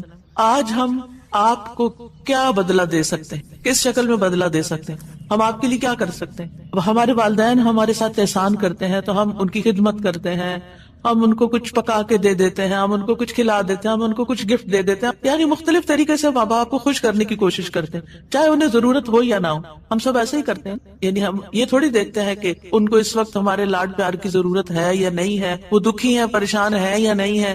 ہم اپنی محبت کا اظہار کسی نہ کسی شکل میں کرتے رہتے ہیں. وہ فوت ہو جاتا ہے تو پھر کیا کرتے ہیں؟ پھر ان کو وزٹ نہیں کر سکتے، ان کو دیکھ نہیں سکتے، ان کو کچھ دے نہیں سکتے، انہیں کچھ کھلا پلا نہیں سکتے. پھر ہم ان کے لیے بس صرف دعائیں کرتے ہیں یا صدقہ خیرات کر دیتے ہیں. یہی چیزیں ان کو فائدہ دیتی ہیں. نبی صلی اللہ علیہ وسلم کے احسانات ہم پر سب انسانوں سے زیادہ ہیں، ہمارے ماں باپ سے بھی زیادہ ہیں ہم پر. اگر ہم سیرہ پڑھیں اور دیکھیں کہ آپ نے کتنے دکھ اٹھائے، کتنے غم اٹھائے، کتنی پریشانیوں سے گزرے تو حیران ہو جاتا ہے انسان کہ اتنی بھی سچی خیر خواہی کسی انسان کے اندر ہو سکتی. النبی اولا بالمؤمنین من انفسہم، نبی تو تم سے بھی زیادہ تمہارے لیے مہربان ہے. یعنی ہم اپنی جانوں کے بارے میں اتنے فکر مند نہیں ہوتے، ہم اپنے آپ کو خود جہنم کی آگ سے بچانے کے لیے وہ فکر نہیں کرتے جتنی فکر ہمارے نبی صلی اللہ علیہ وسلم نے ہمارے لیے کی. تو ان کے احسانات کا بدلہ کیسے دیں گے ہم ان کے لیے کیا کریں گے؟ ہم ان کے لیے درود پڑھیں گے. تو یہ درود کا پڑھنا آپ کے احسانات کا بدلہ تو ہم کہاں سے دے سکتے ہیں، لیکن اس کے جواب میں ایک شکریہ ادا کرنے کا انداز ہے. ان کی مہربانیوں کو اکنالج کرتے ہیں، کیونکہ جو شکر گزار انسان ہوتا ہے وہ دنیا میں بھی مطمئن ہوتا ہے، اس کی ایک فلفلمنٹ ہوتی ہے، اور پھر یہ ہے کہ اس کے آگے کے مرحلے بھی آسان ہوتے ہیں. وہ جس کے ساتھ بھی شکر گزاری کا معاملہ کرتا ہے، عام انسانوں کے ساتھ بھی، تو وہ ان کا محبوب بن جاتا ہے۔ تو جب ہم اللہ تعالیٰ کا شکر ادا کرتے ہیں تو کیا ہم اللہ کے محبوب نہیں ہوں؟ جب ہم رسول اللہ صلی اللہ علیہ وسلم کا شکریہ ادا کرتے ہیں، اور شکریہ ادا کرنا صرف زبان سے تھینک یو کہنا نہیں ہوتا، وہ مختلف طریقے سے کسی کو دعا دینا بھی، یعنی اگر ہم کسی کے احسان کا بدلہ صرف دعا کی شکل میں بھی دیتے ہیں تو یہ بھی شکریہ ادا کرنے کی بہت بڑی قسم ہے، اور پلٹ کر واپس تو اپنے اوپر ہی آتا ہے۔ یعنی جب شکر کسی کا ادا کرتے ہیں، جب کسی کے احسان مند ہوتے ہیں، ایک ہوتا ہے بس صرف تکلفاً رسماً ایک فیشن کے طور پہ، ایک روٹین کے طور پر کسی کو تھینک یو بول دینا، نہیں، دل سے جینوئنلی دوسرے کا شکر گزار ہونا، یہ اس کے دل میں آپ کی محبت بڑھاتا ہے۔ اس میں آپ کی نیت یہ نہیں ہوتی کہ وہ مجھ سے محبت کرے، نہیں، آپ اس کو اکنالج کر رہے ہوتے ہیں، اس کا احسان مان رہے ہوتے ہیں، اور اللہ تعالیٰ اس کے دل میں آپ کی محبت ڈال دیتا ہے۔ اور جو ناشکرے انسان ہوتے ہیں، جو ناقدرے ہوتے ہیں، سب سے پہلے تو ہم اللہ ہی کے حق میں ناقدرے، وما قدر اللہ حق قدری، ہم نے اللہ کی قدر ہی نہیں کی جیسا قدر کرنے کا حق ہے، ہم نے نبی صلی اللہ علیہ وسلم کی قدر ہی نہیں کی جیسا کہ قدر کرنے کا حق ہے۔ تو ہماری یہ تسبیحات اور ہمارا یہ درود شریف اس قدر کی طرف بڑھنے کا ایک چھوٹا سا جسچر ہے کہ ہم واقعی اس بات کو مانتے ہیں کہ ان کے ہم پر احسانات تھے۔ لہٰذا جب ہم درود پڑھتے ہیں تو اس کا مطلب یہ ہے کہ ہم نے باقی چیزیں چھوڑی اور ہم آپ کا حق ادا کرنے کی طرف متوجہ ہو گئے۔ تو یہ چیز اللہ تعالیٰ کو کتنی پسند آتی ہوگی کہ یہ اپنے لیے کچھ نہیں مانگ رہا، اپنے لیے نہیں کچھ مانگ رہا، اپنی باتیں نہیں کر رہا، یہ اپنے غموں کو بھول کے، اپنے کاموں کو چھوڑ کے صرف نبی صلی اللہ علیہ وسلم پر درود بھیج رہا ہے، یعنی ان کا احسان مان کر، ان کا شکریہ ادا کرتے ہوئے ان کے لیے دعا کر رہا ہے۔ نبی صلی اللہ علیہ وسلم اللہ تعالیٰ کے محبوب ہیں، سب سے بہترین بندے ہیں، سب سے بہترین نبی ہیں، اللہ تعالیٰ ان سے محبت کرتا ہے۔ اللہ تعالیٰ فرماتے ہیں قل ان کنتم تحبون اللہ فاتبعونی یحببکم اللہ، کہہ دیجیے اگر تم اللہ سے محبت کرتے ہو میری اتباع کرو، اللہ تم سے محبت کرے گا۔ تو نبی صلی اللہ علیہ وسلم کی اتباع ہو، آپ کی سنتوں پر عمل کرنا ہو، آپ پر درود پڑھنا ہو، یہ سب اس میں اضافہ کرتا ہے اللہ کی محبت بندے کو ملتی ہے۔ یحببکم اللہ، اللہ تم سے محبت کرے گا، اور اللہ تعالیٰ جس سے محبت کرے پھر اس کی تو بات ہی کیا، سیجعل لہم الرحمن ودا، اس کے مسائل کیسے حل نہیں ہوں گے، اس کے مسائل ضرور حل ہوں گے، اس کے غم دور ہوں گے، اس کی پریشانیاں دور ہوں گی۔ لہٰذا جب ہم اس سٹیٹ میں آ جاتے ہیں تو پھر آپ دیکھیں کہ یہ درجہ اسے بھی بڑھ جاتا ہے جو ہم اپنے لیے خود کچھ مانگ رہے ہوتے ہیں نا، کیونکہ جب آپ کو کسی سے محبت ہوتی ہے آپ اس کے لیے کچھ بھی کرنے کو تیار ہوتے۔ یہ تو انسان کا حال ہے، انسان کی محبت ہے نا، جس انسان سے اللہ کو محبت ہو پھر اس کے مسئلے کیسے حل نہیں ہوں گے، اللہ سبحانہ تعالیٰ اس کے لیے بہترین چیزیں کیوں نہیں کریں گے۔ تو اس طرح یہ درود جو ہے وہ دعا سے بھی بازی لے جاتا ہے کہ انسان اللہ کی محبت حاصل کر لیتا ہے، اور اس کے نتیجے میں دعائیں قبول ہوتی ہیں اور اللہ تعالیٰ کی طرف سے رحمتیں آتی ہیں، درجے بلند ہوتے ہیں، گناہ معاف ہوتے ہیں۔ لیکن اس کا یہ مطلب ہرگز نہیں کہ آپ باقی دعائیں نہ مانگیں، کیونکہ خود نبی صلی اللہ علیہ وسلم نے ساری دعائیں مانگی ہیں۔ یہ جو ہم آپ کو جتنی بھی دعائیں سکھا رہے ہیں یہ مسنون دعائیں ہیں، ان کو دعا سمجھ کے پڑھیں اور اس کو ریپیٹڈلی پڑھیں، کیونکہ دعا میں تکرار بھی ضروری ہے، ہم آداب میں پڑھ چکے ہیں، اصرار ضروری ہے، تکرار ضروری ہے، افتقار ضروری ہے۔ تو اپنی محتاجی، اپنی عاجزی، اپنی ہمبلنس کو ظاہر کرتے ہوئے اللہ تعالیٰ سے مانگتے رہیں۔ تو درود جو ہے اس کے بارے میں جو قرآن مجید میں آتا ہے، آئے دوبارہ سنتے ہیں، بے شک اللہ اور اس کے فرشتے نبی پر رحمت بھیجتے ہیں، اے لوگو جو ایمان لائے ہو تم بھی ان پر درود بھیجو اور خوب خوب سلام بھی بھیجتے رہا کرو۔ ان اللہ وملائکتہ یصلون علی النبی، اللہ سبحانہ وتعالی خود اور اس کے فرشتے نبی صلی اللہ علیہ وسلم پر درود بھیجتے ہیں۔ اللہ سبحانہ وتعالی درود بھیجتے ہیں، اس کا کیا مطلب ہے؟ یعنی اللہ سبحانہ وتعالی ملائے اعلیٰ میں، آسمانوں کی بلند مجلس میں اپنے بندے، اپنے نبی محمد صلی اللہ علیہ وسلم کی تعریف کرتے ہیں، ان کے بلند مرتبے اور ان کی بلند شان کی خبر دیتے ہیں۔ اللہ تعالیٰ ان کی خود تعریف کرتے ہیں، ثنا کرتے ہیں، آپ پر رحمتیں اور برکتیں نازل کرتے ہیں۔ اور فرشتے بھی درود بھیجتے ہیں، جیسے فرشتے تسبیح کرتے ہیں نا، اور جیسے کائنات کی باقی چیزیں سب اللہ کی حمد و ثنا کرتے ہیں، تو نبی صلی اللہ علیہ وسلم پر بھی فرشتے درود بھیجتے ہیں۔ اور ان کا درود بھیجنا کیا ہے کہ آپ کے لیے رحمت اور مغفرت اور بلندی درجات کی دعا، یعنی ایک تو فرشتے ایمان والوں کے لیے دعا کرتے ہیں، دوسرا یہ کہ فرشتے نبی صلی اللہ علیہ وسلم کے لیے خاص دعائیں کرتے ہیں۔ تو اگر اللہ تعالیٰ ان پہ درود بھیجتا ہے، ان پہ رحمتیں نازل کرتا ہے، فرشتے درود بھیجتے ہیں، تو پھر اہل ایمان کو کیا کرنا چاہیے؟ پہلے اللہ تعالیٰ اور فرشتوں کی بات کی گئی تاکہ ہمارے اندر بھی شوق پیدا ہو کہ ہم بھی درود بھیجیں. یا ایھا الذین آمنوا صلوا علیہ وسلموا تسلیما، اے ایمان والو تم بھی آپ پر خوب خوب درود اور سلام بھیجو، صلاۃ و سلام بھیجو. یعنی پہلے آسمان والوں کی خبر دی گئی کہ فرشتے ایسا کر رہے ہیں، پھر زمین والوں کو حکم دیا جا رہا ہے کہ تم بھی ایسا کرو. قرطبی کہتے ہیں اس آیت کے ذریعے اللہ نے اپنے رسول کو آپ کی زندگی میں، یعنی رسول اللہ صلی اللہ علیہ وسلم کی زندگی میں اور آپ کی وفات کے بعد آپ کو شرف و مرتبہ بخشا ہے، اور آپ کے مقام اور مرتبے کو بیان کیا ہے کہ آپ کا کیا مقام ہے، تاکہ ہم ایمان والے اس مقام کو سمجھیں.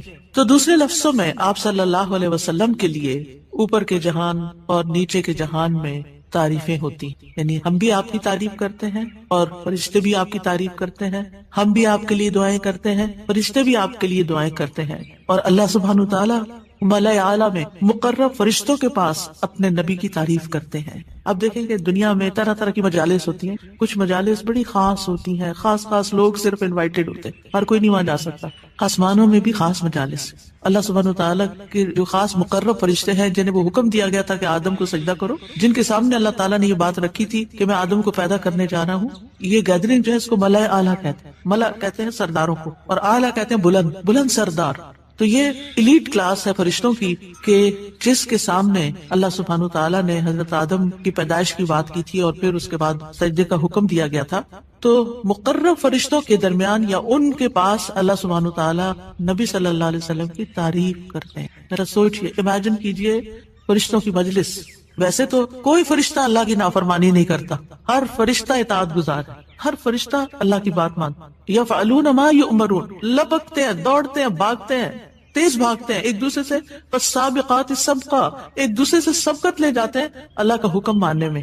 یعنی فرشتوں کا یہ حال ہے. لیکن ان کی کیٹیگریز ہیں. سورۃ فاطر کے شروع میں کیا آتا ہے؟ جاعل الملائکۃ رسلا اولی اجنحۃ مثنی وثلاث ورباع ویزید فی الخلق ما یشاء. 2 پروں والے فرشتے بھی ہیں، 3 والے بھی ہیں، 4 والے بھی ہیں، اور پھر اللہ جتنی چاہتا ہے بڑھا دیتا ہے. جبریل علیہ السلام کے تو 600 پر ہیں. سوچئے کیا کیفیت ہوگی ان کی. اور پھر جو حاملین عرش فرشتے ہیں ان کی کندھے سے لے کے یہاں کان کی لو تک 700 سال کا فاصلہ ہے. اتنا عرصہ کوئی سفر کرتا رہے. اب آپ خود سوچیں کہ اتنے بڑے فرشتے ہیں وہ، ان کے سامنے اللہ سبحانہ وتعالیٰ محمد صلی اللہ علیہ وسلم کی تعریف فرماتے ہیں. آپ کے مقام کا اندازہ کریں. کیا ہم نے قدر کی اپنے نبی کی؟ ہم کیا درود پڑھتے ہیں، ہم کیا تعریف کرتے ہیں، ہم کتنا جانتے ہیں آپ کو، ہم آپ کی سنت کو کیا سمجھتے ہیں. حدیث، یہ تو حدیث ہے، یہ قرآن تو نہیں ہے. استغفر اللہ. آپ نے دین کے مختلف چیزوں میں فرق کر دیا جس کو خود رسول اللہ صلی اللہ علیہ وسلم دے کر گئے تھے. آپ کس راہ پہ چل پڑے؟ تو آپ سوچئے کہ اللہ کے رسول صلی اللہ علیہ وسلم کی تعریف وہاں ہو رہی. راہ گزرتا بھی کوئی ہماری تعریف کر دے نا تو ہم ایسے بھول جاتے ہیں کہ بڑی چیز ہو گئے، ہم پتہ نہیں کیا بن گئے ہیں. اس کو بھی بہت کچھ سمجھتے ہیں. کبھی فیس بک پہ لگاتے ہیں یہ فلاں نے ہماری تعریف کی ہے، کبھی کچھ کرتے ہیں، کبھی کچھ کرتے ہیں. تعریف. آپ سوچئے پھر ہم کیا ہے اور محمد صلی اللہ علیہ وسلم کیا ہے جن کی تعریف اللہ تعالیٰ کر رہے ہیں اور وہ فرشتوں کی مجلس میں کر رہے ہیں. اس تعریف کا کیا کہنا. ایسے پیغمبر پر، ایسے نبی پر کیا ہم درود نہیں بھیجیں گے؟ کیا ہم ان کے لیے دعائیں نہیں کریں گے؟ اللہ سبحانہ تعالیٰ سے ان کے لیے وسیلہ نہیں مانگیں گے؟ تو صلاۃ کا جو لفظ ہے، صلاۃ کا لفظ اس کے معنی میں رحمت بھی ہے، ذکر خیر بھی ہے، دعا بھی ہے. رحمت، ذکر خیر اور دعا. قاموس میں ہے الصلاۃ الدعاء والرحمت والاستغفار وحسن الثناء من اللہ عز وجل علی رسولہ صلی اللہ علیہ وسلم. صلاۃ سے مراد دعا، رحمت، استغفار اور اللہ عز وجل کی طرف سے اس کے رسول کی تعریف ہے. یعنی درود کا یہ مطلب ہے. یعنی اللہ تعالیٰ کی طرف سے صلاۃ بھیجنے کا مطلب کیا کہ اللہ تعالیٰ آپ سے راضی ہیں اور آپ پر رحمت نازل کرتے ہیں. یعنی اللہ تعالیٰ آپ پر درود بھیجتے ہیں، یعنی آپ پر رحمت نازل کرتے ہیں اور آپ سے راضی ہیں. ابن قیم کہتے ہیں نبی صلی اللہ علیہ وسلم پر اللہ کے صلاۃ بھیجنے سے مراد اللہ سبحانہ تعالیٰ کا آپ کی تعریف کرنا ہے اور آپ کی دیکھ بھال کرنا ہے اور آپ کے شرف کو ظاہر کرنا ہے اور آپ کی فضیلت اور حرمت کو ثابت کرنا ہے.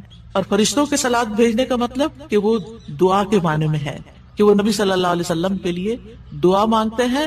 اور یہ بھی ممکن ہے کہ وہ اللہ سبحانہ تعالیٰ کے ساتھ مل کر نبی صلی اللہ علیہ وسلم کی تعریف کرتے ہیں کہ فرشتے بھی آپ کی تعریف کرتے ہیں.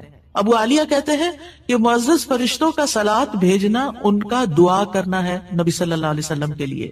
ابن عباس کہتے ہیں یصلون کا مطلب ہے وہ برکت کی دعا کرتے ہیں. یہ سارے معنی میں اختلاف نہیں ہے، یہ مختلف طریقے سے صلاۃ کے لفظ کو واضح کیا گیا، کیونکہ عام طور پر ہمیں لفظ درود کا بھی مطلب کوئی نہیں آتا ہوتا، یعنی کہ اگر کسی سے پوچھے درود کیا ہوتا ہے کچھ پتہ نہیں، بس ہوتا ہے درود۔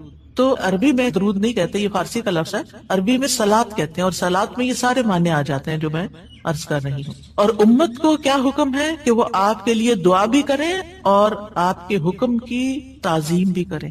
آپ کے حکم کو، جو نبی صلی اللہ علیہ وسلم کا حکم ہے، اس کو سب کے حکم پر فوقیت دیں، اس کو بڑا سمجھیں۔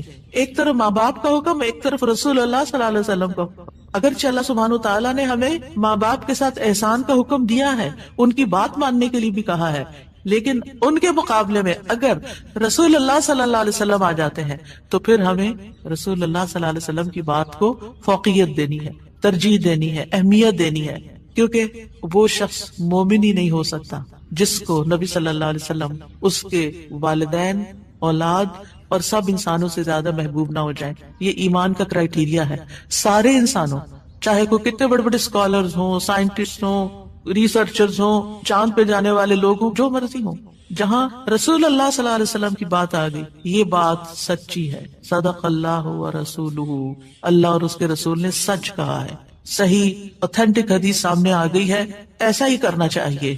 ریسرچز کہتی ہیں شہد نہ کھایا جائے کیونکہ اس میں بہت سویٹنس ہے، نہیں قرآن کہتا ہے کہ شہد میں شفا ہے۔ نبی صلی اللہ علیہ وسلم نے تجربہ کروایا تھا ایک شخص کو، وہ شہد سے پہلے بیمار ہوا تھا اور پھر اسی سے ہی وہ ٹھیک ہوا تھا جس کا پیٹ خراب ہوا تھا۔ ہمارا یقین ہے اگر شہد خالص ہے، شہد شہد ہے، کچھ اور نہیں، تو پھر اسی میں ہی شفا ہے۔ یہ ہو نہیں سکتا کہ جو بات قرآن کہہ دے اور جو بات نبی صلی اللہ علیہ وسلم کہہ دے پھر اس میں کوئی شک باقی رہے۔ کوئی شک نہیں، ہمیں اس شک کو دل سے نکالنا ہے۔ دو چیزیں ایمان میں خلل ڈالتی ہیں، شبہات اینڈ شہوات، کیونکہ جب ہمارے اندر ڈاؤٹس آ جاتے ہیں نا کسی چیز کے بارے میں تو پھر ہمارا یقین اٹھ جاتا ہے، پھر ہمارا عمل کمزور ہو جاتا ہے، اور اسی طرح جب ہماری خواہشات آگے آ جاتی ہیں تو پھر ہم لیزی ہو جاتے ہیں، ہم اپنی مرضی پسند کے محبوب کام کرنے لگتے ہیں اور دوسرے کاموں کو پیچھے کر دیتے ہیں، چاہے وہ ہمارے لیے زیادہ فائدے کی کیوں نہ ہو۔ ابن قیم کہتے ہیں ہمارا آپ پر صلات بھیجنا یہ ہے کہ ہم اللہ تعالیٰ سے مطالبہ کرتے ہیں، ہم اللہ تعالیٰ سے دعا کرتے ہیں، اللہم، کہ اے اللہ ہمارے نبی کی اور بھی زیادہ تعریف کریں اور آپ کی فضیلت اور شرف کو ظاہر کریں اور آپ کی تکریم اور اپنی قربت کا آپ ان کے لیے اظہار کریں، یعنی اے اللہ تعالیٰ آپ ان کو اور زیادہ محبوب بنا لیں، اور زیادہ ان کو عزت دیں، اور زیادہ ان کے درجے بلند کریں۔ اور یہ سچے دل سے تو دعا اسی کی ہوگی نا جو نبی صلی اللہ علیہ وسلم سے محبت کرتا ہوگا اور آپ کی اہمیت کو جانتا ہوگا۔ ان لوگوں کا درود کیا درود ہوگا جو نبی صلی اللہ علیہ وسلم کو وہ عزت اور مقام دیتے ہی نہیں جو واقعی ان کا ہے، کیونکہ جب تک کسی سے محبت نہ ہو تو اس کے لیے اس درجے کی دعا بھی نہیں ہو سکتی۔ چاہے دن میں کوئی 10 دفعہ آپ سے کہنا میرے لیے دعا کرو، آپ کریں گے، لیکن اس پیار سے وہ دعا نہیں نکلے گی جس پیار سے وہ دعا نکلے گی جس سے آپ کے لیے محبت، وہ نہ بھی کہے تو آپ اس کے لیے دعائیں کرتے رہتے ہیں۔ اور پھر یہاں پر اس آیت میں صرف صلاۃ کی بات نہیں بلکہ کیا فرمایا، وَسَلِّمُوا تَسْلِيمًا، سلموا، آپ کو سلام کا تحفہ بھی دیں، صرف صلاۃ نہیں بلکہ سلام بھی کریں۔ تسلیم کا کیا مطلب ہے کہ آپ پر خیر و برکات نازل ہوں، آپ پر اللہ کی رحمتیں اور سلامتیاں ہوں، اور آپ ہر طرح کی تکالیف اور آفتوں سے محفوظ رہیں، ہر طرح کے نقائص سے پاک رہیں۔ جب ہم کہتے ہیں نا اللہم صلی علی محمد، درود ویسے تو یوں پورا پڑھتے ہیں اللہم صلی وسلم علی نبینا محمد، تو اس کا مطلب کیا ہے کہ یا اللہ محمد صلی اللہ علیہ وسلم کے لیے آپ کی دعوت میں، یعنی آپ نے جو دعوت دی لوگوں کو اسلام کی طرف، آپ کی امت میں اور آپ کے ذکر خیر میں ہر طرح کی سلامتی لکھ دے، ہر طرح کے نقص سے سلامتی ہو جائے۔ اور اس طرح امت آپ کے لیے جتنی دعائیں کرتی جا رہی ہے، یعنی جب سے نبی صلی اللہ علیہ وسلم کے بارے میں یہ آیت اتری اور جب سے صحابہ کرام اور پھر تابعین، تبع تابعین اور امت کے باقی لوگ ان ساری صدیوں میں آپ کے لیے یہ دعا کر رہے ہیں، ان ساری دعاؤں کے اس درود کے نتیجے میں آپ کا مقام بلند ہوتا جا رہا ہے، ہوتا جا رہا ہے، ہوتا جا رہا ہے۔ آپ سوچئے کہ اللہ سبحانہ وتعالیٰ کتنا قدردان ہے۔ نبی صلی اللہ علیہ وسلم نے اپنی نبوت کی مختصر زندگی میں جو محنت کی سو کی، لیکن اس کا انعام اور صلہ کتنی خوبصورت شکل میں اللہ تعالیٰ دے رہا ہے کہ دنیا میں آپ کا نام بلند کر رہا ہے اور آپ کو بلندی عطا کر رہا ہے اور آپ کے لیے سب سے دعائیں کرنے کو کہہ رہا ہے۔ یعنی درود کیا ہے؟ نبی صلی اللہ علیہ وسلم کے لیے دعا، اور وہ دعائیں اللہ تعالیٰ قبول بھی کرتے جا رہے ہیں اور اس کے نتیجے میں نبی صلی اللہ علیہ وسلم کے درجات بلند ہوتے چلے جا رہے ہیں۔ تو سوچئے جو سنت کی پیروی کرے گا، جو آپ کے مشن کو آگے لے کے بڑھے گا، جو اخلاص کے ساتھ اس رستے کو اپنائے گا، جو یہی کام کرے گا جو محمد صلی اللہ علیہ وسلم نے کیے، جو آپ کا پیروکار ہوگا، جو آپ کی سنت کا متبع ہوگا، جو آپ کے اس مشن یعنی دین کی تبلیغ کے کام کو آگے لے کر بڑھے گا، کیا اللہ تعالیٰ اس کو ایسے ہی چھوڑ دیں گے؟ کیا اللہ سبحانہ تعالیٰ اس کی قدر نہیں کریں گے؟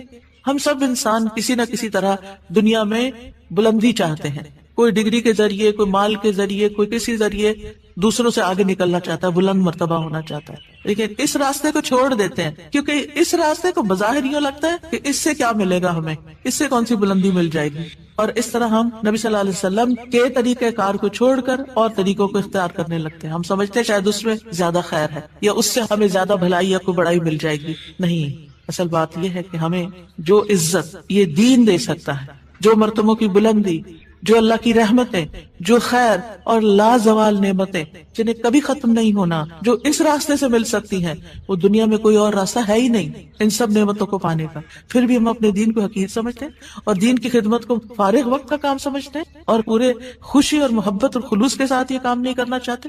ہمیں ضرورت رہتی ہے کہ کوئی اور آئے، دھکا سٹارٹ کرے اور پھر ہم آگے بڑھیں، کوئی ہمیں موٹیویٹ کرے تو پھر ہم کچھ کریں، ہم خود سے کچھ کرنے والے نہیں۔ ہم کس بات کے انتظار میں ہیں؟ اصل مشکل یہ کہ ہمارے یقین میں کمی ہے، تو اس یقین کو بڑھانے کی ضرورت ہے۔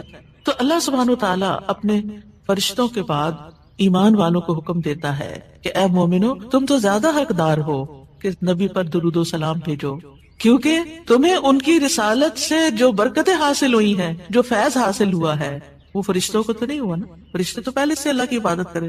ہمیں عبادت کے طریقے کس نے سکھائے؟ محمد صلی اللہ علیہ وسلم نے سکھائے۔ آپ کی بدولت ہمیں یہ ساری نعمتیں ملی، تو ہمیں تو زیادہ پھر درود بھیجنا چاہیے۔ تو صلو علیہ وسلموا تسلیما۔ آپ کا حق اور آپ کی عزت اور آپ کی قدردانی صرف یہ نہیں کہ ہم آپ کی شان میں کوئی گستاخی نہ کریں یا کوئی گستاخی کرے تو اس کے پیچھے پڑ جائیں۔ آپ کا مقام اس سے زیادہ کا متقاضی ہے کہ آپ پر درود و سلام بھیجا جائے، اور یہ قرآن سے بھی ثابت اور یہ سنت سے بھی ثابت اور یہ فرشتوں کا طریقہ بھی ثابت۔ اسی لیے آپ دیکھیں کہ نماز کے اندر درود پڑھنا واجب ہے، واجب ہے۔ اگر آپ نے اتحیات پڑھ کے سلام پھیر دیا، درود نہیں پڑھا، تو آپ کی نماز ناقص ہے۔ لیکن اگر آپس میں آپ کو وضو ٹوٹ رہا ہے مثال کے طور پر، اور آپ سوچتے ہیں کہ اب اگر میں اس موقع پر میری نماز جاتی ہے تو میں کیا کروں گا، تو اگر آپ صرف اتنا بھی پڑھ دیتے ہیں نا، اللہم صلی وسلم علی نبینا محمد، اور سلام پھیر دیتے، نماز ہو جاتی ہے۔ تو یہ یعنی عام حالات میں بھی ہم درود پڑھ سکتے ہیں، اور نماز میں تو پڑھنا ہی پڑھنا ہے۔ اور پھر اذان کے بعد اور مختلف مواقع پر انشاءاللہ دیکھتے ہیں۔ شیخ سعدی کہتے ہیں آپ صلی اللہ علیہ وسلم پر درود بھیجنا اللہ سبحانہ تعالیٰ اور اس کے فرشتوں کی اقتدا ہے، اور جو حقوق ہم پہ عائد ہوتے ہیں اس کا بدلہ دینا بھی مقصود ہے۔ آپ کی محبت اور آپ کی تکریم کی علامت ہے۔ جو آپ سے جتنی محبت کرے گا اتنا ہی درود بھیجے گا۔